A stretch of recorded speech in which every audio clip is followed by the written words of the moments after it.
In a career that began when she was just 5 years old, my next guest has truly done it all. Award-winning actor, producer, director, author, entrepreneur, and just months ago, she added a new title to her list of accomplishments, talk show host. Take a look. It was her scene-stealing performance in the hit movie E.T. that thrust Drew Barrymore into the spotlight at just 7 years old. And she's owned it ever since. She was born into Hollywood royalty, following a long line of legendary actors, and became America's sweetheart with star turns in The Wedding Singer, Never Been Kissed, and 50 First Dates, to name a few. Drew co-founded Flower Films in 1995, producing several passion projects like the blockbuster Charlie's Angels franchise. She has a star on the Hollywood Walk of Fame and her fair share of awards. But Drew's life isn't all about the movies. She created a cruelty-free cosmetics line, affordable accessories, and a home collection for the masses. And we're about to come out of commercial. We're live. She recently brought her girl-next-door approach to her own talk show. Who else would start a show during a pandemic and knock it out of the park? Drew is all about female empowerment.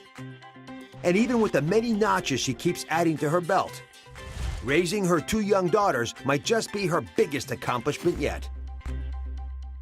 Drew and I are neighbors. Our studios are literally right next door to each other. She's just over there down the hallway, making her way over here. I know what she does. She stops by my craft food table all the time, pilfers my healthy snacks. I think her crew does too. Oh, only she had food like ours.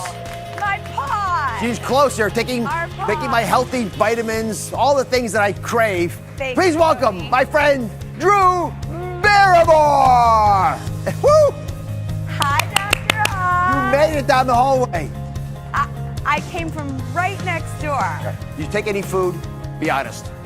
No, not yet. I haven't even had breakfast yet. I'm curious as to what you'll have to say about that. I'm very proud of you. Oh! I kiss you and hug you normally. I know. But intermittent fasting is a big deal for us. I talked to you a lot about it, and in fact, you gave me permission to do a more like 11-hour, window, because the 11 a.m. to 8 p.m., which would be that really ideal window, I'm not sure I could do it. To just only eat from 11 a.m. to 8. Like, it was like 6 p.m. or 8. I don't know. It was too short for a food lover like me. Wait. By the way, thank you so much. I've been pouring through the Oz Family Cookbook. I love it. Thank you. So much. Thank you so much for my copy. It's going to go in my cookbook collection. I just love it. And it's delicious, by the way. With all those cooking endeavors that you're embarking on, it might be enjoyable. But let me ask you sort of the big question I think a lot of America's thinking. Launching any business in the middle of the pandemic it seems foolhardy. And yet you bravely, as you often have in your life, decided to launch your talk show. Trepidations, how has it been? Goods, bads? I had a real pendulum swing of, you have a beautiful set, a big, gorgeous set. And I thought that's what people deserved, especially if we're stuck in our homes. So we went through every scenario, let's do a home show. At one point they were like, we'll do it in a downtown loft so we don't have to worry about if studios are still shut down. None of these registered to me as authentic to who I am. And I think what I am is, I don't know who I am or what I am. I don't have that kind of objectivity because I'm afraid it feeds into the ego, and that's just a dangerous cycle. What I do care about is providing a good source of entertainment and education and escapism, and I want you to feel the joy that comes from the privilege of getting to do what we do. Now, I get to watch your show in the context of a fan, so I see you and some other A-lister, talking about stuff. So what is it like talking to people that you have been friends with for a while, and you're usually the guest being interviewed? Now you get to host.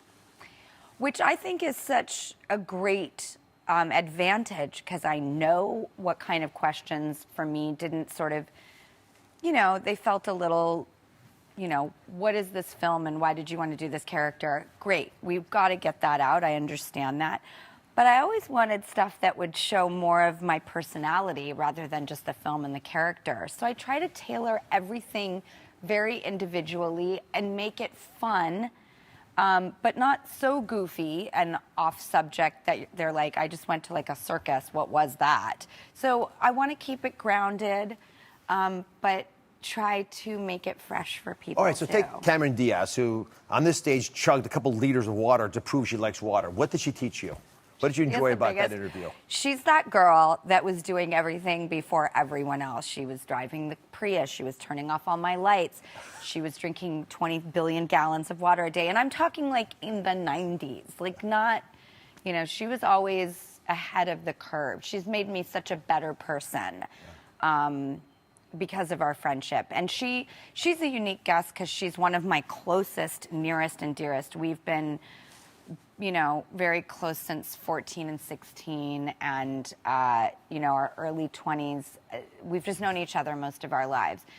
I mean, it's the dream. That's why I talk about I don't want to get fired every day because I'm so afraid of getting fired. So to decompress, you binge watch. I heard you talking about Bridgerton. Yeah. But I think most of the country is binge watching stuff. Yeah. And then I heard that because you saw Bridgerton, which I watched my wife watch it. I didn't watch it, but I witnessed it always there. It's a very sexy show for well, you apparently guys to watch. got you looking at dating apps. You and Lisa would have a lovely time. Well, she already watched it. I had to watch it with her.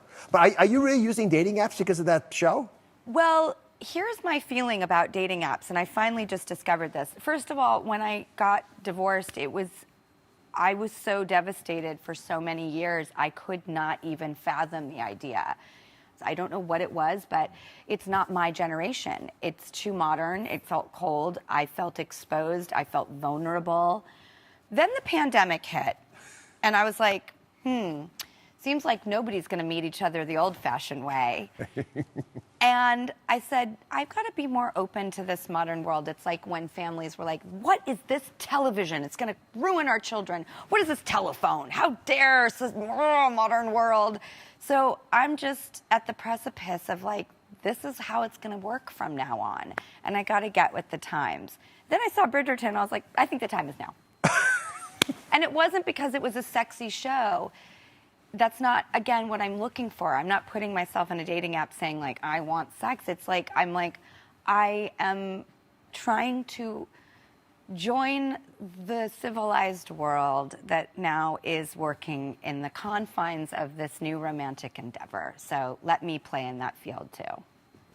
Up next, Drew's been staying healthy during the pandemic, but I got some secret TV host energy tricks for her, and you're going to love them, too. I'm a girl alone in a big studio having fun. Who else would start a show during a pandemic and knock it out of the park? Your new beautiful backyard. It's my boots, Drew.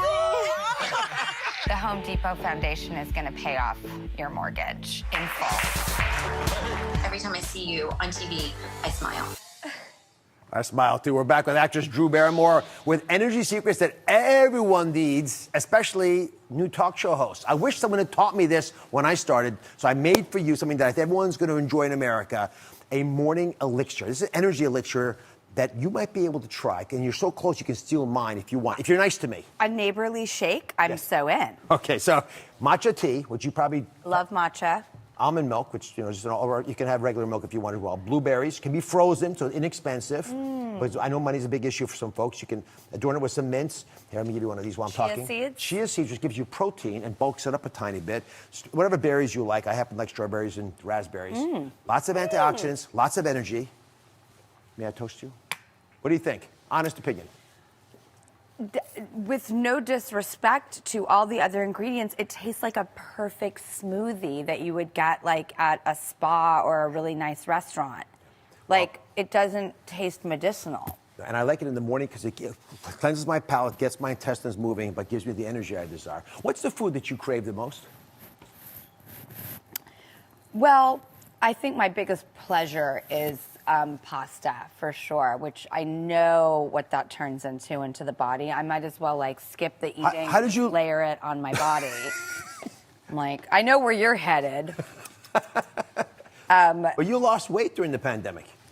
I did, because I knew that we were gearing up for this show.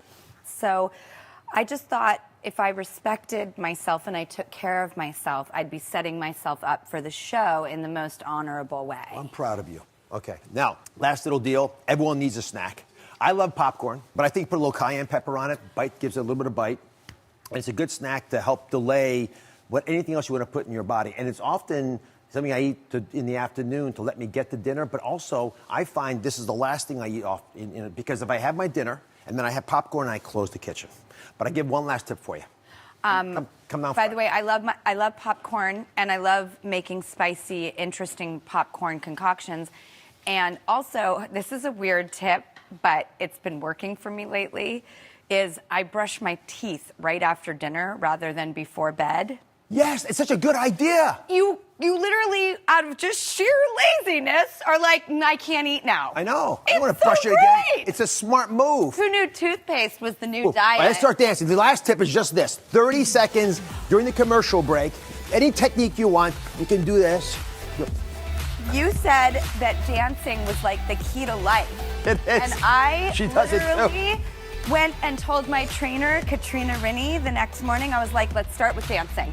Let's just start. And we do. We have intermittent 5-minute breaks in our hour-long workout, which I'm not going to lie, I've been shortchanging it lately. We're like, okay, time for a song. And I'm like, you don't understand. Dr. Oz says this is the secret to life. Well, 30 seconds we can all do while the commercials are playing, and everyone at home, this is your homework assignment, a little bit of activity, and it doesn't take a lot. The Drew Barrymore Show airs weekdays. Check your local listings. Thank you for watching. Don't forget to subscribe and turn on notifications so you never miss out on new videos to live the good life.